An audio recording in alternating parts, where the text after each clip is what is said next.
ರಾಜ್ಯದ ನೂತನ ಮುಖ್ಯಮಂತ್ರಿಯಾಗಿ ಡಿ.ಕೆ. ಶಿವಕುಮಾರ್ ಅವರು ಪ್ರಮಾಣ ವಚನವನ್ನ ಸ್ವೀಕರಿಸೋಕೆ ಕ್ಷಣಗಣನೆ ಆರಂಭವಾಗಿದೆ. ಅವರ ಅಭಿಮಾನಿಗಳ ಕೂಗನ್ನ ಕೇಳಬಹುದು. ಡಿ.ಕೆ. ಶಿವಕುಮಾರ್ ಅವರಿಗೆ ಜೈ ಜೈ ಅಂತ ಇದ್ದಾರೆ. ಏನ್ ಹೇಳ್ತಾರೆ ಅವರನ್ನ ಕೇಳೋಣ. ಅವರ ಅಖಿಲ ಕರ್ನಾಟಕ ಡಿ.ಕೆ. ಶಿವಕುಮಾರ್ ಅಭಿಮಾನಿ ಸಂಘದ ಜಿಲ್ಲಾ ಪ್ರಧಾನ ಕಾರ್ಯದರ್ಶಿ ಕೊಡಗು ಜಿಲ್ಲೆ. ನಮ್ಮ ಎಲ್ಲ ಅಖಿಲ ಕರ್ನಾಟಕ ಡಿ.ಕೆ. ಶಿವಕುಮಾರ್ ಅಭಿಮಾನಿ ಸಂಘದ ಎಲ್ಲ ಪದಾಧಿಕಾರಿಗಳು ಕರ್ನಾಟಕ ರಾಜ್ಯದ ಮೂಲೆ ಮೂಲೆಯಿಂದ ಜಿಲ್ಲೆಯಿಂದ ಬಂದಿದ್ದಾರೆ.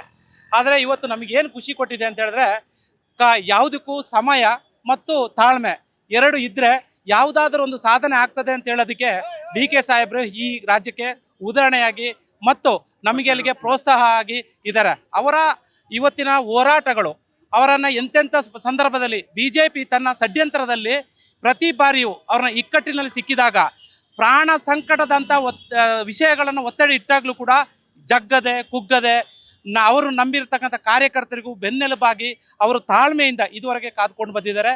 ಅದಕ್ಕೆ ಅವರು ಈ ಕರ್ನಾಟಕ ರಾಜ್ಯದ ಮುಖ್ಯಮಂತ್ರಿ ಆಗಿದ್ದಾರೆ, ನಿಮ್ಮೆಲ್ಲರ ಮುಖ್ಯಮಂತ್ರಿ ಆಗಿದ್ದಾರೆ. ಒಂದು ಒಳ್ಳೆಯ ರೀತಿಯ ಯುವ ಪೀಳಿಗೆಗೆ ಒಂದು ಹಸನ್ಮುಖಿಯಾಗಿ ಇರತಕ್ಕಂಥ ಸರ್ಕಾರವನ್ನು ನಡೆಸ್ತಾರೆ.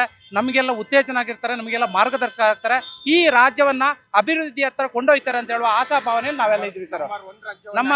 ನಮ್ಮ ಭಾರತ ದೇಶದಲ್ಲಿ ನಂಬರ್ 1 ರಾಜ್ಯ ಆಗ್ತದೆ. ಯಾಕೆ ಹೇಳ್ತಾ ಇದ್ದೀವಿ ಅಂತ ಹೇಳಿದ್ರೆ, ಇವತ್ತು ರಾಜಕೀಯವಾಗಿ ಅತಂತ್ರವಾದಂಥ ಪರಿಸ್ಥಿತಿ ಎಲ್ಲ ರಾಜ್ಯಗಳಲ್ಲಿ ನೋಡಿದ್ದೇವೆ. ಆದರೆ ಕರ್ನಾಟಕದ ಪರಿಸ್ಥಿತಿಯಲ್ಲಿ ನಾವು 2 ಜೋಡೆತ್ತುಗಳು ಸಮನ್ವಯವಾಗಿ ಇವತ್ತು ಸರ್ಕಾರದಲ್ಲಿ ಯಾವುದೇ ರೀತಿಯ ವಿರೋಧ ಪಕ್ಷದವರ ಬಾಯಿಗೆ ನಾವು ತುತ್ತು ಆಗದೆ ಆಹಾರ ಆಗದೆ ನಾವು ಇವತ್ತು ರಾಜ್ಯದಲ್ಲಿ 2ನೇ ಮುಖ್ಯಮಂತ್ರಿ ಈ ಸರ್ಕಾರದ 2ನೇ ಮುಖ್ಯಮಂತ್ರಿಯಾಗಿ 2 ವರ್ಷಕ್ಕೆ ಅವಧಿಗೆ ಕೊಟ್ಟಿದ್ದಾರೆ.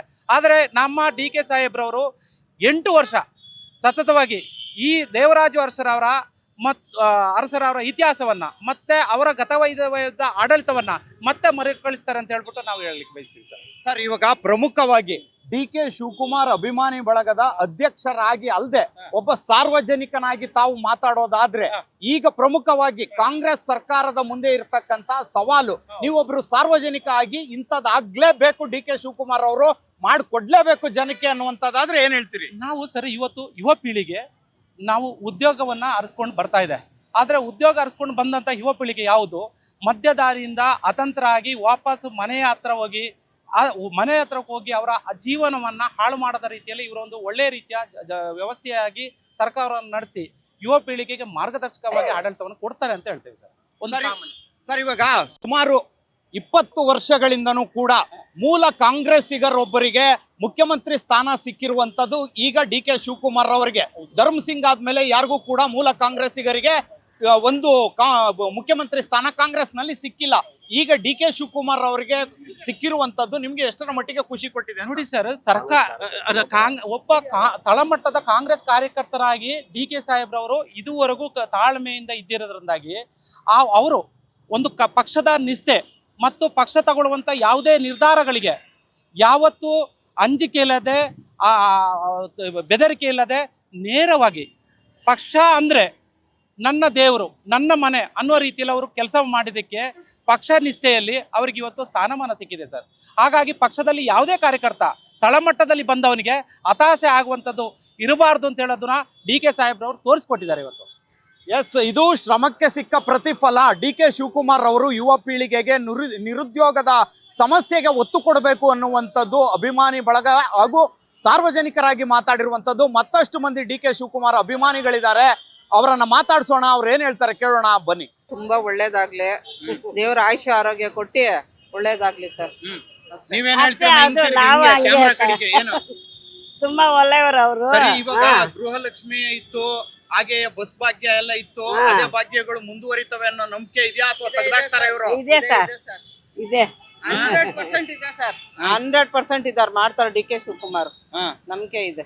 ನಮ್ಮ ನಾಯಕರು ಕಟ್ಟ ಕಾಂಗ್ರೆಸ್ಸಿಗರು, ಕೆಲಸ ಮಾಡಿರೋರು, ಅವ್ರಿಗೆ ಅಧಿಕಾರ ಸಿಗ್ತಾ ಇದೆ, ಭಾಳ ಸಂತೋಷ ಆಗಿದೆ. ಮುತ್ಸದಿ ರಾಜಕಾರಣಿ ಚೆನ್ನಾಗಿ ನಡೆಸ್ತಾರೆ ಅನ್ನೋ ನಂಬಿಕೆ ನಮಗೂ ಇದೆ, ಜನಕ್ಕೂ ಇದೆ, ನಡೆಸ್ತಾರೆ. ಈಗ ಡಿ.ಕೆ. ಶಿವಕುಮಾರ್ ಅವರ ಅಭಿಮಾನಿಯೂ ಅಲ್ಲದೆ ಕಾರ್ಯಕರ್ತರು ಅಲ್ಲದೆ ಒಬ್ಬ ಸಾರ್ವಜನಿಕನಾಗಿ ಹೇಳೋದಾದ್ರೆ ನಿಮ್ಮ ರಿಕ್ವೈರ್ಮೆಂಟ್ಸ್ ಏನು? ಒಬ್ಬ ಡಿ.ಕೆ. ಶಿವಕುಮಾರ್ ಮುಖ್ಯಮಂತ್ರಿಯಾಗಿ ಅವ್ರು ಇಂಥದ್ದು ಜನಕ್ಕೆ ಮಾಡಬೇಕು ಅಂತ. ಎಲ್ಲ ಜನದ ಹತ್ರ ದುಡ್ಡಿದೆ, ಎಲ್ಲರ ಹತ್ರ ಎಲ್ಲ ಇದೆ, ಸರ್ಕಾರ ಗ್ಯಾರಂಟಿ ಕೊಟ್ಟಿದೆ, ಭಾಳ ಚೆನ್ನಾಗಿ ನಡೀತಾ ಇದೆ, ಅವರು ಚೆನ್ನಾಗಿ ನಡೆಸ್ತಾರೆ.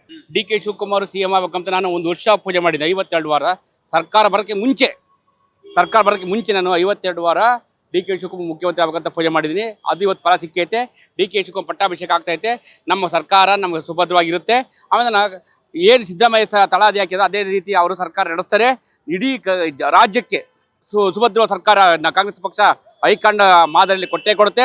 ಹಂಗಾಗಿ ನಾನು ಆತ್ಮಪೂರ್ವಕವಾಗಿ ಅಭಿಮಾನಿಯಾಗಿ, ಆಮೇಲೆ ಡಿ ಸುಧಾಕರ್ ಅಭಿಮಾನಿಯಾಗಿ, ಡಿ ಕೆ ಶಿವಕುಮಾರ್ ಅಭಿಮಾನಿಯಾಗಿ ನಾನು ಕೇಳ್ತಾ ಇದ್ದೀನಿ. ನಮ್ಮ ಡಿ ಸುಧಾಕರ್ ಮಗನಿಗೆ ಟಿಕೆಟ್ ಕೊಡಬೇಕು. ಅವರು ಗೆದ್ದೇ ಗೆಲ್ಲುತ್ತಾರೆ. ಹಿರಿಯ ಕ್ಷೇತ್ರಕ್ಕೆ ಒಳ್ಳೇದಾಗ್ತದೆ. ಡಿ ಕೆ ಶಿವಕುಮಾರ್ ಹಿರಿಯರಿಗೆ ಸಂಪೂರ್ಣವಾದ ಬಲ ಅಂದರೆ ಇಡೀ ಕರ್ನಾಟಕ ಕೊಡಲಿ ಅಂತ ಕೇಳ್ತಾನೆ. ನಾನು ಒಬ್ಬ ಕಾರ್ಯಕರ್ತರಾಗಿ ನಾನು ಕೇಳ್ತಾ ಇದ್ದೀನಿ. ಅವ್ರಿಗೆ ಒಂದು ವರ್ಷ ನಾನು ಪೂಜೆ ಮಾಡಿದ್ದೀನಿ. 52 ವಾರನ ಪ್ರತಿ ಗುರುವಾರ ನಾನು ಮನೆಯಲ್ಲಿ ನನ್ನ ಸಣ್ಣ ಮಗ ಮತ್ತು ಕುಟುಂಬ ಸಮೇತ ಪೂಜೆ ಮಾಡಿದ್ದೀವಿ. ಇವತ್ತು ಒಂದು ವರ್ಷ ಅಂದರೆ ಸರ್ಕಾರ ಬರೋಕ್ಕೆ ಮುಂಚೆ ಪೂಜೆ ಮಾಡಿದ್ದೀವಿ. ನಮ್ಮ ಕಾರ್ಯಕರ್ತರು ಪ್ರತಿಯೊಬ್ಬರು ವೆಂಕಟಗುಡ್ಡದಲ್ಲಿ ಗೊತ್ತು. 40-50 ಜನ ಕಾರ್ಯಕರ್ತ ಇದ್ದೀವಿ ನಮ್ಮ ಹಿರಿಯರಲ್ಲಿ, ನಮ್ಮ ವೆಂಕಟಗುಡ್ಡದಲ್ಲಿ. ಅವ್ರಿಗೆ ಪ್ರತಿಯೊಬ್ಬರಿಗೂ ಗೊತ್ತು. ಡಿ ಕೆ ಸುಧಾಕರ್ ಮಗು ಸಹ ನಮ್ಮ ಪೂಜೆ ಬಂದಿದ್ರು ಅವತ್ತು. ಹಂಗಾಗಿ ಶುಭ ಕೋರ್ತಾ ಇದ್ದೀನಿ. ಅವ್ರಿಗೆ ಒಳ್ಳೇದಾಗಲಿ, ಸರ್ಕಾರ ಚೆನ್ನಾಗಿ ನಡೆಸ್ತಿ. ಇವತ್ತಲ್ಲ ಮುಂದೂ ಸಮೇತ ಅವ್ರು CM ಆಗೋ ಅದೃಷ್ಟ ಗಂಗಾಧರ ಸ್ವಾಮಿಗಳು, ಜಗದ್ಗುರು ಗಂಗಾಧರ ಸ್ವಾಮಿಗಳು 100,000 ಜಗದ್ಗುರು ಕೊಡಲಿ ಅಂತ ಬೇಡಿಕೆ ಅಂತ ನಾನು ಈ ಪಟ್ಟಾಭಿಷೇಕಕ್ಕೆ ನಾನು ನಿನ್ನೆ ರಾತ್ರಿ ಬಂದಿದ್ದೀನಿ. ಇವತ್ತು ಅವ್ರ ಪಟ್ಟಾಭಿಷೇಕ ನಾನು ನೋಡ್ತಾ ಇದ್ದೀನಿ. ನನಗೆ ಮನಸ್ಸು ಸಂತೋಷವಾಗಿದೆ. ನಮ್ಮ ಡಿ ಕೆ ಶಿವಕುಮಾರ್ ಸಾಹೇಬ್ರ ನೇತೃತ್ವದಲ್ಲಿ ಒಳ್ಳೆ ಕೆಲಸಗಳು ಇವಾಗ ಆಗ್ತವೆ. ಯಾಕಂದರೆ ಅವರು ಮುಂಚೆಯಿಂದನೂ ಕಷ್ಟಪಟ್ಟು ಇದಕ್ಕೋಸ್ಕರ ಕಾಂಗ್ರೆಸ್ ಪಕ್ಷಕ್ಕೋಸ್ಕರ ದುಡ್ದಿದ್ದಾರೆ. ದಯವಿಟ್ಟು ನಾವು ಪೋಸ್ಟಿಂಗ್ ಅಭಿವೃದ್ಧಿ ಆಗುತ್ತೆ, ಕುಣಿಗಲ್ಲು ಅಭಿವೃದ್ಧಿ ಆಗುತ್ತೆ. ಅವ್ರಿಗೋಸ್ಕರ ದಯವಿಟ್ಟು ಒಂದು ಪೋಸ್ಟಿಂಗನ್ನು ಕೊಡಿ. ನಾವು ಯಾವತ್ತಿದ್ರೂ ಅವರು ಪರವಾಗಿ ನಾವು ಜೊತೆಲಿರ್ತೀವಿ. ಯೂತು ಇನ್ನೂ ಅವ್ರಿಗೋಸ್ಕರ ಇನ್ನೂ ಕಷ್ಟಪಟ್ಟು ಕೆಲಸ ಮಾಡ್ತಾಯಿದ್ದಾರೆ. ದಯವಿಟ್ಟು ಇದನ್ನು ನೀವು ಅವಕಾಶ ಮಾಡಿಕೊಡ್ಲೇಬೇಕು. ಡಿ ಕೆ ಶಿವಕುಮಾರ್ ಸಾಹೇಬ್ರಿಗೆ ನಾವು ಮನವಿ ಕೇಳ್ಕೊಳ್ಳೋದು ಒಂದೇ. ಇವತ್ತೇನು ಮುಖ್ಯಮಂತ್ರಿ ಪದಗ್ರಹಣ ಮಾಡ್ತಾ ಇದ್ದಾರೆ. ನಾವು ಕುಣಿಗಲ್ ತಾಲೂಕಿಂದ ಬಂದಿರೋದು. ನಾವು TVSಹಳ್ಳಿ ಗ್ರಾಮ ಪಂಚಾಯತಿ ಮಾಜಿ ಅಧ್ಯಕ್ಷರು. ಇವತ್ತೇನು ನಮ್ಮ ಡಿ ಕೆ ಸಾಹೇಬರು ಮುಖ್ಯಮಂತ್ರಿ ಆಗ್ತಾ ಇರೋದು ನಮಗೆ ತುಂಬ ಹೆಮ್ಮೆ ಆಗೋಂಥ ವಿಷಯ. ಹಾಗಾಗಿ ನಾವೆಲ್ಲ ಇಡೀ ನಮ್ಮ ಕುಣಿಗಲ್ ತಾಲೂಕಿಂದ ಪಂಚಾಯತಿ ವೇಜಿಂದ ನಾವು ಪ್ರತಿಯೊಬ್ಬರೂ ಇವತ್ತು ಕುಣಿಗಲ್ಲಿಂದ ಎಲ್ಲರೂ ಡಿ ಕೆ ಸಾಹೇಬರು ಮುಖ್ಯಮಂತ್ರಿ ಆಗ್ತಾರೆ ಅಂದ್ಬಿಟ್ಟು ಇಲ್ಲಿಗೆ ಬಂದಿದ್ದೀವಿ ಸರ್. ನಾವು ಇಲ್ಲಿಗೆ ಇವಾಗ ತಾವೊಬ್ರು ಯುವಕರಾಗಿ ಯುವಕರಿಗೆ ಏನು ಕೊಡುಗೆ ಕೊಡಬೇಕು ಅಂತ ಕೇಳ್ಕೊತೀವಿ. ಇವತ್ತು ಯುವಕರಿಗೆ ಅವರು ಯುವಕೃತನದಿಂದ ಯುವಕರಾಗಿ ಅವರು ಕಾಲೇಜ್ ಇದರಿಂದ ಬಂದು ಇವತ್ತು ಬಂದಿರೋದ್ರಿಂದ ಅವರು ಮುಂದೆ ಒಳ್ಳೆ ಕೆಲಸಗಳು ಮಾಡ್ತಾರೆ. ಯುವಕರಿಗೆ ಒಳ್ಳೆ ಕೆಲಸ ಅಭಿವೃದ್ಧಿ ಇನ್ನೊಂದು ಪ್ರತಿಯೊಂದು ಮಾಡ್ತಾರೆ ಅನ್ನೋ ಒಂದು ವಿಶ್ವಾಸ ಇದೆ ಸರ್. ಸಿದ್ದರಾಮಯ್ಯ ಹೇಗೆ ನಡ್ಸ್ಕೊಂಡು ಹೋಗ್ತಾ ಇದ್ದ ಅದೇ ತರ ಡಿ ಕೆ ಶಿವಕುಮಾರ್ ಅವರು ನಡ್ಸ್ಕೊಂಡು ಹೋಗ್ತಾರೆ ಅಂತ ನಮ್ಗೆಲ್ಲರಿಗೂ ನಂಬಿಕೆ ಇದೆ ಸರ್.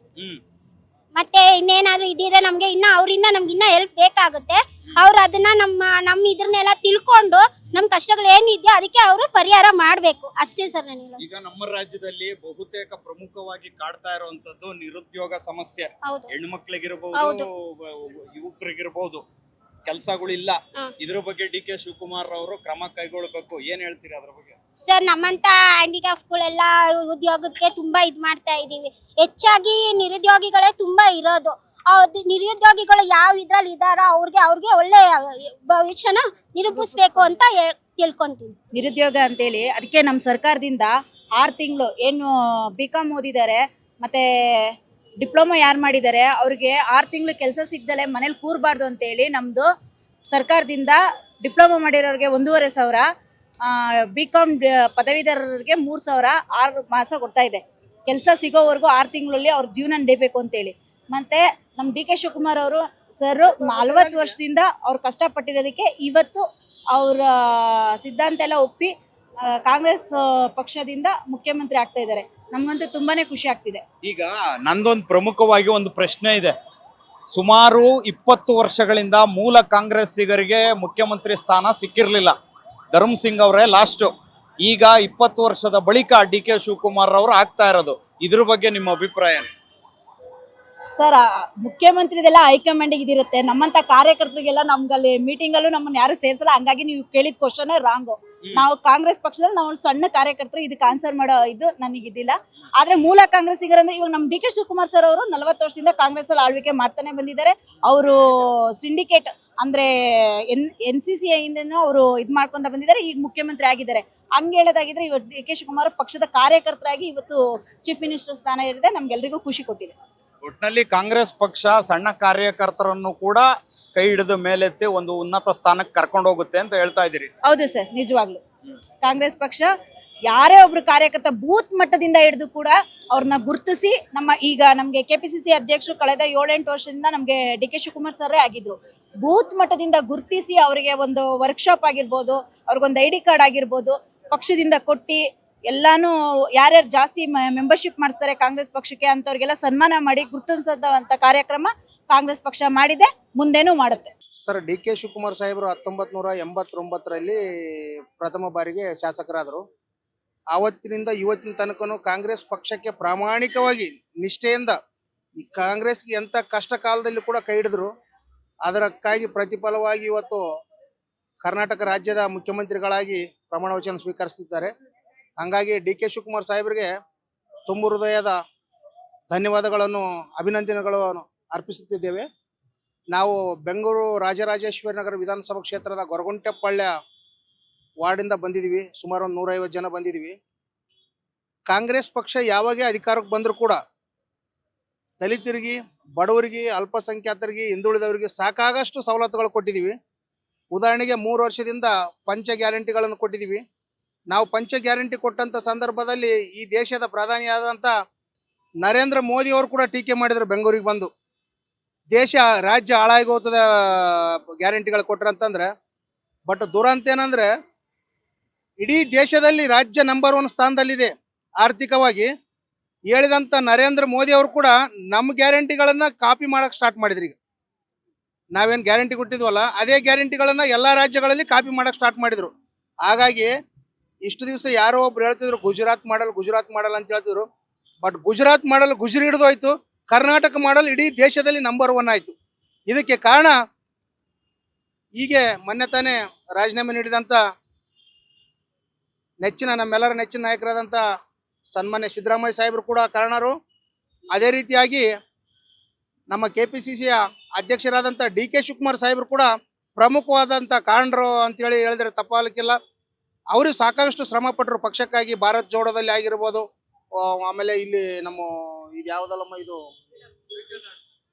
ಮೇಕೆದಾಟ ಆಗಿರ್ಬೋದು, ಸಾಕಾಗಷ್ಟು ಹೋರಾಟಗಳನ್ನು ಮಾಡಿದ್ದಾರೆ. ಸಾಕಾಗಷ್ಟು ಪಾದಯಾತ್ರೆಗಳಲ್ಲಿ ಎಲ್ಲದಲ್ಲಿ ಒಂದು ಗುಜರಾತಲ್ಲಿ ಒಂದು ವಿಧಾನ ಪರಿಷತ್ ಚುನಾವಣೆ ನಡಿಬೇಕಾದ್ರೂ ಕೂಡ ಅವ್ರು ಏನೇನೋ ಕುತಂತ್ರ ಮಾಡಿದ್ರು BJP ಅವರು. ಆದರೆ ಡಿ ಕೆ ಶಿವಕುಮಾರ್ ಸಾಹೇಬರು ಒಂದು ಕ್ಷಣ ಕೂಡ ಅವ್ರು ಅಲ್ಲಾಡ್ಲಾರ್ದಂಗೆ ಇಟ್ಟು ಆ ಗುಜರಾತ್ನಲ್ಲಿ ಕೂಡ ಅಹಮದ್ ಪಾಟೀಲ್ ವಿಧಾನ ಪರಿಷತ್ ಸದಸ್ಯರಾಗಿ ಮಾಡೋಕ್ಕೂ ಅವ್ರದ್ದು ಶ್ರಮ ಇತ್ತು ಅಲ್ಲಿ. ಹಂಗಾಗಿ ಡಿ ಕೆ ಶಿವಕುಮಾರ್ ಸಾಹೇಬರು ಎಂಥ ಉದ್ಯೋಗ ಹೋದ್ರು ಕೂಡ ಕಡಿಮೆನೆ. ಯಾಕಂದ್ರೆ ಪ್ರಾಮಾಣಿಕ ಕಾಂಗ್ರೆಸ್ ಕಾರ್ಯಕರ್ತರು ಅವರು. ಆಮೇಲೆ ಮೂಲ ಕಾಂಗ್ರೆಸ್ ಕಾರ್ಯಕರ್ತರು. ಯಾವಾಗಲೂ ಏನಿತ್ತಂದ್ರೆ ಕಾಂಗ್ರೆಸ್ನಲ್ಲಿ KPCC ಪ್ರೆಸಿಡೆಂಟ್ ಯಾರಿರ್ತಾರೆ ಅಂತಂದ್ರೆ ಅವರೇ CM ಹಾಕೊಂತ ಬಂದಿದ್ರು. ಬಟ್ ಕೆಲವೊಂದು ಇದರಲ್ಲಿ ಮಲ್ಲಿಕಾರ್ಜುನ್ ಖರ್ಗೆ ಸಾಹೇಬರು KPCC ಅಧ್ಯಕ್ಷರಾದಾಗ ಅವಾಗ ಪಾರ್ಟಿ ಅಧಿಕಾರಕ್ಕೆ ಬಂದ್ರು ಕೂಡ SM ಕೃಷ್ಣ ಸಾಹೇಬರು CM ಆದರು. ಅವಾಗಲಿಂದ ಸ್ವಲ್ಪ ಅದು ಬದಲಾವಣೆ ಆಯಿತು. ಆದರೆ ಇವಾಗ ನಮ್ಗೇನು ಸಂತೋಷ ಆಗಿದೆ ಅಂದ್ರೆ ನಾವು KPCC ಆಫೀಸಲ್ಲಿ ಕೆಲಸ ಮಾಡೋರು ಎಲ್ಲರೂ ನಮ್ಮ ಮನೇಲಿ ಒಂದು ಹಬ್ಬದ ವಾತಾವರಣ ಆದಂಗಿದೆ. ನಮ್ಮ ಮನೇಲಿ ಒಂದು ಗಂಡು ಮಗುಟ್ಟಿದಾಗ ಎಷ್ಟು ಖುಷಿ ಪಡ್ತೀವಿ ಆ ಥರ ನಮ್ಗೆ ತುಂಬ ಸಂತೋಷ ಆಗಿದೆ. ಈ ರಾಜ್ಯನ 20 ವರ್ಷಗಳ ಕಾಲ ಯಾವುದೇ ಕಾರಣಕ್ಕೂ BJP ಅವರು ಮತ್ತೆ ಅಧಿಕಾರಕ್ಕೆ ಬರಲಾರ್ದಂಗ ಡಿ ಕೆ ಶಿವಕುಮಾರ್ ಸಾಹೇಬರು ನಡ್ಸ್ಕೊಂಡು ಹೋಗ್ತಾರಂತ ನಮಗೆ ಖಂಡಿತ ನೆನಪಿದೆ. 100% ನಮ್ಗೆ ನಂಬಿಕೆ ಇದೆ.